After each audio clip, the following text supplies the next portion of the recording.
Sanmonani guys, welcome back to yet another video, and we are talking about the show Born into Fame.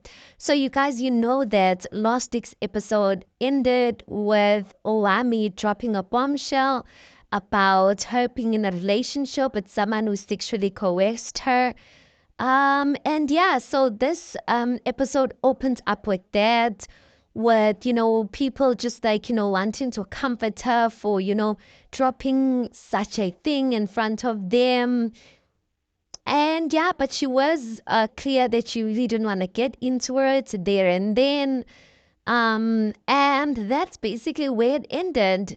And then another nice thing, or the first nice thing that I actually really enjoyed about this episode is when AJ actually got everyone personalized gifts. Now, one thing I don't really get why AJ actually got everyone personalized gifts, because it was Pila's party at the end of the day. But I guess that's what people that's what people do these days. You host a party, and even though you are the one who's hosting a party, even if it's your birthday, you're gonna be the one that ends up getting everyone gifts. But I thought it was really a cute gesture for him to get people personalized gifts.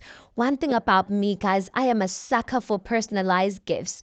Yeah, I just feel like people getting people personalized gifts just really means you really put in thought into getting that gift for me, because you have to really like notice like me for what I like or who I am or the vibes I'm giving in order for you to give me a personalized gift. So I really thought that was personalized. What I loved and is that AJ got Tank a gift, and Tank was so happy.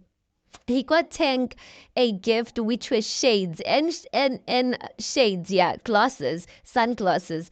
And then Tank on his diary session goes on to say that he doesn't recognize the brand. He didn't recognize the brand, and because he did not recognize the brand of the shades, he doesn't even know what happened to the gift, whether he left the gift there at the venue or whatnot. And I'm just like, these kids, these born into fame kids, they used to labels. Now, even if you give them sentimental stuff, they want to be looking out for brands. But anyway, that was that. But Pilo was like, why is everyone getting gifts whereas it's my party? Like, why is everyone saying, I got something, whereas it's my party? And you know what? I have to agree with Peter. They're like, at my party, if you're going to give me a gift, you can't be getting everyone a gift. Like, really? And then when it comes to Shami, so what AJ was doing, actually, he'd give someone a gift and like give them like a mini speech of why he thought that gift was befitting for the person. So when he got to Shamiso, when he had to present Shamiso's gift, we didn't really get to see what he bought Shamiso, but he really got emotional, and then he just started crying. And then I'm just like, okay, my guy, look, why are you crying? Only to find out he's crying because Shamiso and AJ actually shared a mutual friend who was actually close to both of them, and that mutual friend decided to delete themselves. And that mutual friend, when they were still alive, spoke very well and highly of Ushamiso. So I guess AJ was kind of, when he got to gift Ushamiso, maybe he said all of the things that mutual friend said was kind of like fresh and on the forefront of his mind.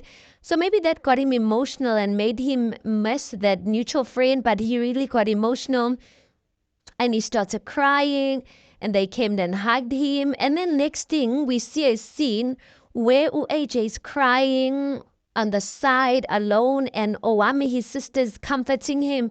And then we see Shamiso walk up to them, and Shamiso was basically comforting AJ and saying, I understand, why you're crying. Like, even though the guy or the mutual person has passed on a while back, it just shows, how you're still trying to uphold the person's memory. But AJ says something on his diary session, and he says that there's something about the timing of Shamiso comforting him that doesn't feel genuine. And I'm just like, for me, for what I got to see, it just seemed like such a far-fetched thing for AJ to say that. Because, I mean, when he was giving her the gift and he was emotional there and there, Shamiso did come and hug him. So I didn't see it like far-fetched for her to come and to still come and comfort him when she saw him like crying on the side with Owami. So I don't know what like made him feel as if it was not genuine. Maybe there was something that happened that, we didn't get to catch on screen or on camera or was not shown to us that was giving off like vibes as if Ushamiso was not being genuine. But there's something that I picked up that I felt as if Ushamiso was not being genuine, or I don't know whether it's not being genuine, or I felt like it was a bit staged. And that was when Shamiso actually invited Upila and Utang to have like a young lunch. The first person who actually arrived to the lunch was Upila. And the moment Pila got there, already they were like talking about heavy business. And I'm just like, I don't know, in my mind, I just find it difficult to believe or to think that you don't know someone like that. And then the first thing you do when they sit down is talk about the act of deleting yourself, because that's what she was talking about. She's talking about depression and how she's been through depression and how she's been at a stage in life where she wanted to, delete herself. Yeah, I just felt like it was a bit awkward for me. I guess there's some people who can do that. But in my mind, especially if you don't know a person like that, when a person comes, if you invite people over to lunch, the first thing when a person comes is greet, talk about yesterday's vibes and laugh and whatnot. And after maybe, you lay the ground. And then after laying the ground, then, you spew out like whatever's in your mind. But the moment Upila sat down, Ushamis was basically like, yeah, yesterday it was so heavy, deleting. Like, I was just like, hey, boo. So for me, that I don't know whether I want to say ingenuine, or maybe I am just because I don't do that, or I've never experienced that. So maybe that's why it feels a bit difficult for me. Another reason that makes me feel a bit difficult to believe that it was kind of like free flowing, genuine, is because the topic that Ushamiso was talking about, this is not the first time she's bringing up this topic. So in my mind, it just feels like this is like one of the areas she struggled with. And she's on the show to actually enlighten people and to talk about this. And every opportunity she has, she's going to talk about it. Because even at the party, I don't know what they were talking about. She brought up this issue of deleting herself while speaking with AJ. And mind you, she also doesn't know AJ like that. And the conversation was like, it's like the environment is not even conducive to speak about something serious like that. And that's why I don't know, maybe with AJ, because I remember when she tried bringing it up, AJ was just like, sorry, sorry, sorry. Your eyes are just so beautiful. I just want to ask, are those your real eyes? AJ interrupted her. And then after that, I guess, they didn't go back to that conversation.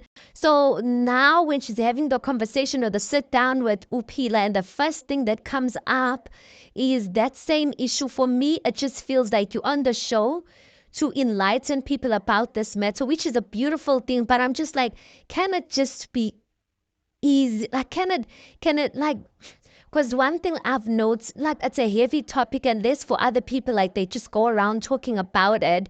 So that's the thing that I felt like is kind of ingenuine, or maybe because she like it's on the forefront of her mind to talk about it.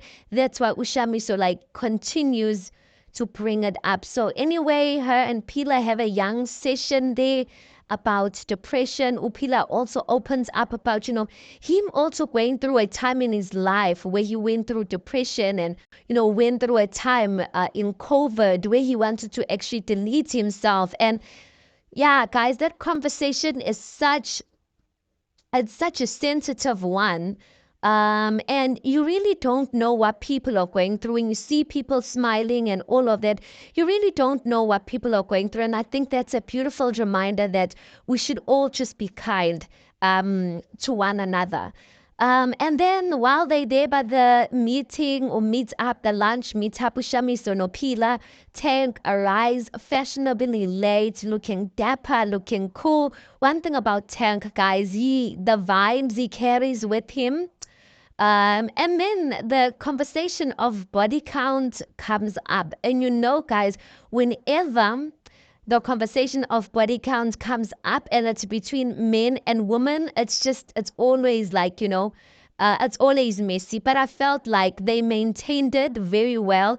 Obviously, Ushami, for me, it was obvious that she would be of the mindset that body count, like she was of the mindset that she doesn't believe that body count should kind of like define a woman in a sense, and that kind of the vibes that the way it is perceived, that if it's okay for men to have a high count, then it should be okay for women to have a high body count.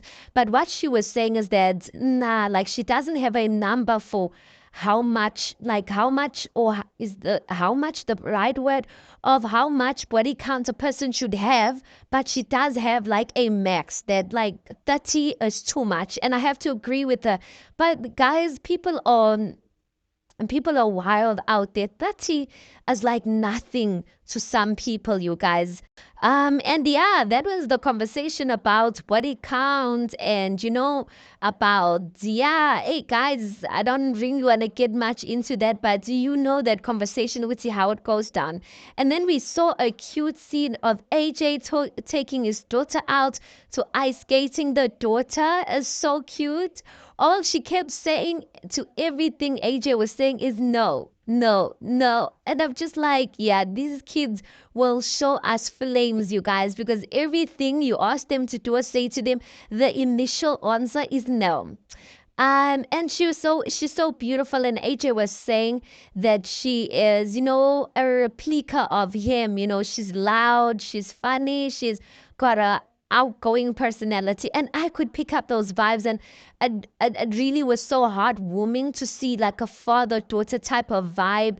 And just to see a man being able to enjoy his relationship with his child outside of the mother being there, or outside of the mother trying to facilitate whether things are going to go right, or whether the guy is going to be responsible enough to take care of the child. So I loved that. The next scene we saw Pila meeting up with his friend, and I appreciated the scene, you guys, because I feel like, especially for people like them, that people can be attracted to you or be in your circle for the benefits of, having someone famous, or the benefits that you come with.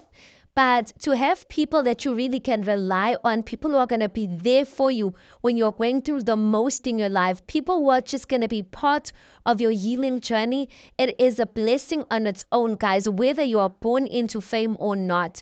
So, I found that scene so relevant to put in that scene, to put in an ordinary person. Because I mean, at the end of the day, even if they are born into fame, they are linked to ordinary people. And I feel like the ordinary people are the most real people, yeah, in their circles, according to me. Well, I guess not really, because then sometimes ordinary people just want to take, and they don't really understand the dynamics of, yeah. But that was beautiful. Upila says that, that friend has been there for him. It really does seem that it was genuine. It looks like Upila is really fond of that friend of his. And yeah, like I loved that. And then the last scene that they closed up with, Ushamiso invites Owami to her house, and they are having girl type of vibes.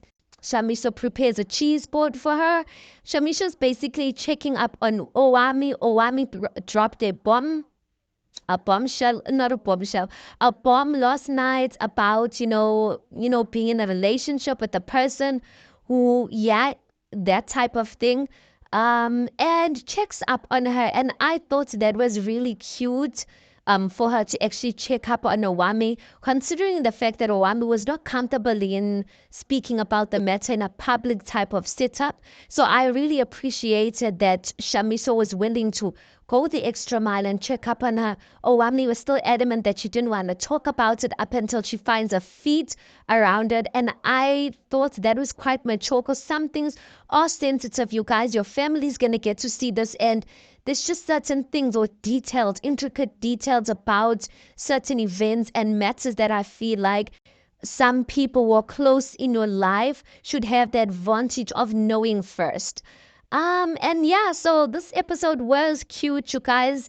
Out of 10, I'm gonna give this episode a solid 7 because I did really enjoy it. I laughed. I was kind of glued to my screen when I was watching this episode. And yeah, tell me, what did you think about this latest episode of Born into Fame? Please do make sure you like the video. Please do subscribe. It is absolutely for free of charge, and I'll see you guys on the next one.